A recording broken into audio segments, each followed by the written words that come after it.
और भी जितने भी संसार में बहुत से गुरु हैं, तो क्या वो शास्त्रों के अनुसार भक्ति नहीं बताते हैं? जी बिल्कुल नहीं, शास्त्रों के अनुसार वो भक्ति नहीं बताते हैं। वो केवल मन माना आचरण बताते हैं। वो अपनी तरफ से बताते हैं कि आप ऐसे जाप कर लो, ऐसे जाप कर लो, जो कि गीता जी में भी प्रमाणित लिखा है। संत रामपाल जी महाराज जी ने बताया है कि पूर्ण मोक्ष मंत्र जो हैं वो 3 हैं।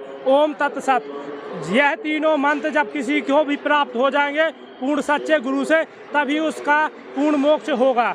और अन्यथा जैसे कि जो और धर्म गुरु बताते हैं कि ओम नाम का जाप कर लो, या शंकर जी का जाप कर लो, विष्णु भगवान का जाप कर लो, या दुर्गा जी का जाप कर लो, तो ऐसे मनमाना आचरण या मनमाना जाप करने से पूर्ण मोक्ष नहीं होगा।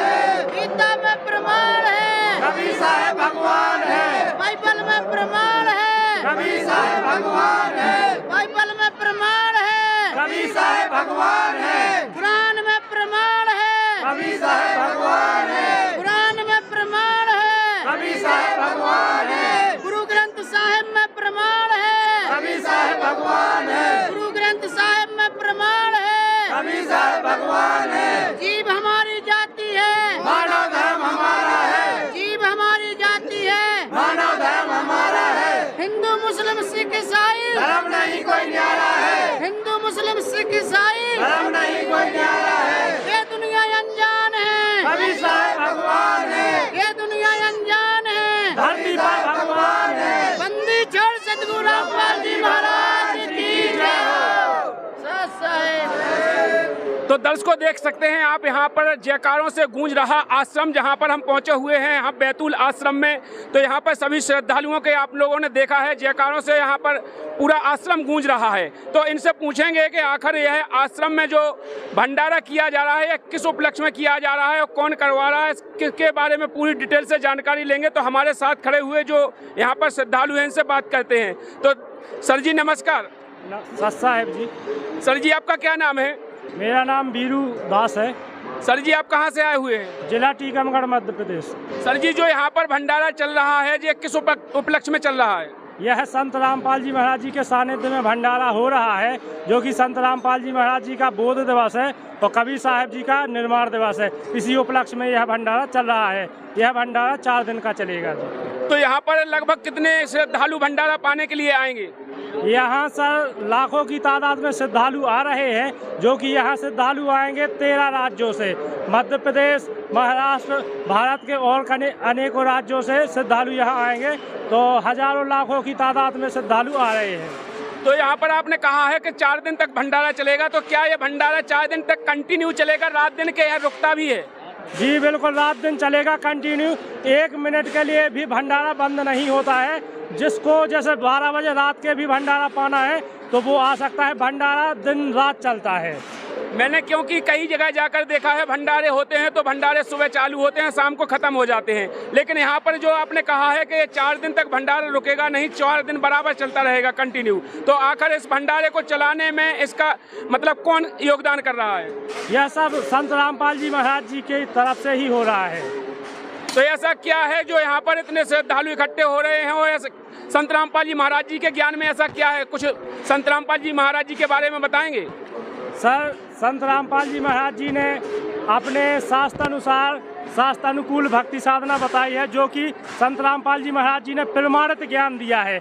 क्या है कि इससे पहले हम भी हिंदू धर्म में प्रचलित सभी देवी देवताओं की भक्ति साधना करते थे, लेकिन हमें वह ज्ञान नहीं था कि भक्ति किस तरीके से की जाती है, क्या उसकी सही विधि है। तो संत रामपाल जी महाराज जी ने वेदों में, गीता जी में, हर एक पुराण में भी प्रमाणित करके बताया है, उंगली रख करके बताया है कि बेटा देखो भक्ति साधना इस प्रकार करनी चाहिए। इसलिए जो सच्ची भक्ति साधना है उसी को देख करके हम लोग भी संत रामपाल जी महाराज जी से जुड़े हैं और शास्त्रानुकूल भक्ति साधना कर रहे हैं।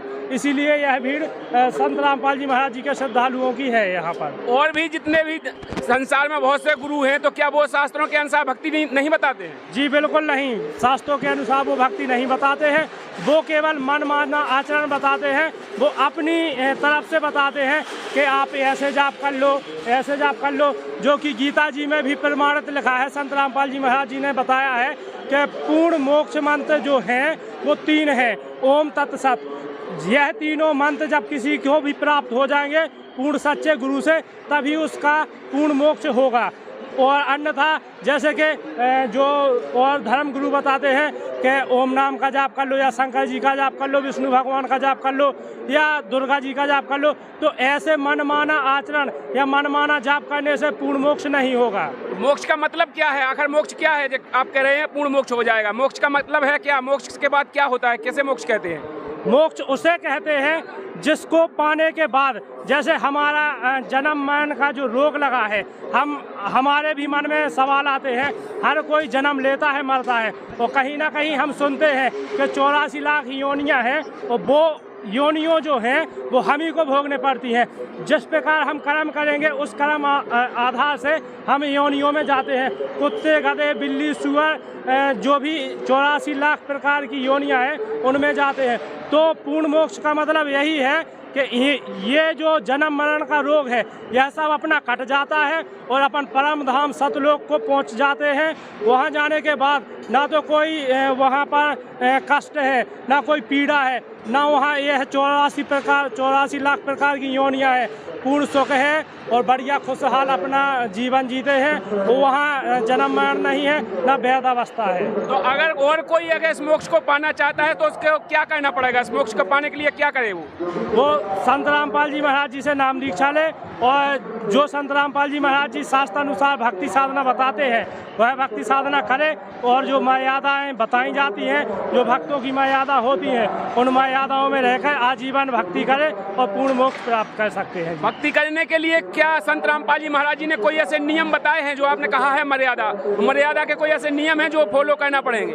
जी बिल्कुल, मर्यादा के नियम हैं। जैसे कि जो संत रामपाल जी महाराज जी के श्रद्धालु हैं, जो भगत हैं, ना वो किसी प्रकार का आप नशा करते हैं, जैसे गुटखा, बीड़ी, शराब, ना फिल्में देखते हैं, ना अश्लील गाने गाते हैं, ना सुनते हैं, ना नाचते हैं, ना किसी प्रकार का आडंबर करते हैं, ना कुरीति करते हैं, और उसके साथ साथ में अनेकों प्रकार की जैसे नशे में सहयोग, ना मांसाहार करते हैं। इसी प्रकार के जो नियम हैं यह फॉलो करते हैं और अपने शास्त्रानुसार भक्ति साधना करते हैं। जी, तो मतलब जो भी संत रामपाल जी महाराज जी से नाम उपदेश लेना चाहे और लेगा, यदि मोक्ष चाहता है तो उसे ये नियम फॉलो करना पड़ेंगे। वैसे नियम तो सही है, इसमें कोई बड़ी बात नहीं है कि बुराइयां नहीं करना है, और बुराई तो सबसे बड़ी कुरीति होती ही है।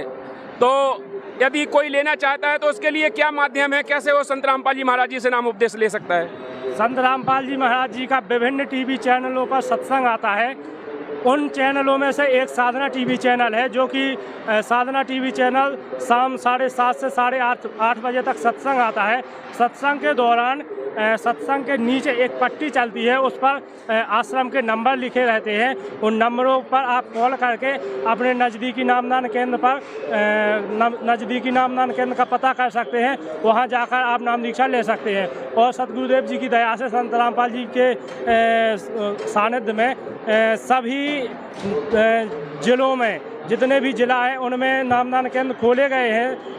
तो आप अपने नज़दीकी नामदान केंद्र का वैसे भी पता करके नाम दीक्षा ले सकते हैं। धन्यवाद सर। सच साहिब।